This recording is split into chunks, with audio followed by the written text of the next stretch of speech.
अस्सलामुअलैकुम, आप देख रहे हैं डॉन न्यूज। मैं हूं नाइला असगर। हेडलाइंस आपने जानी। सबसे पहले बात करेंगे सियासी मंजरनामे की।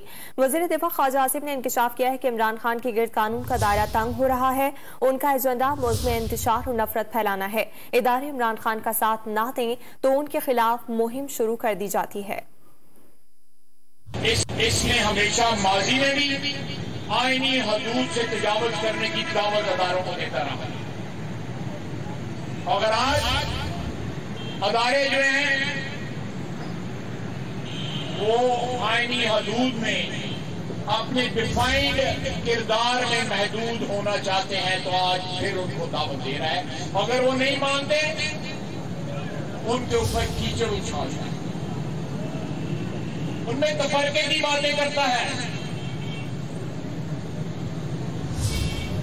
इंशाअल्लाह ताला एक ऐसा दौर शुरू हो गया है जब इस मुल्क में सिर्फ और सिर्फ आईनी हुक्मरानी होगी। इंतखाबात होंगे, 2023 में इंतखाबात होंगे, शफाफ इंतखाबात होंगे, आइन के मुताबिक इंतखाबात होंगे। इनको इलेक्शन कमीशन भी कबूल नहीं है कि अगर वो आइन के मुताबिक जो फैसले कर रहा है।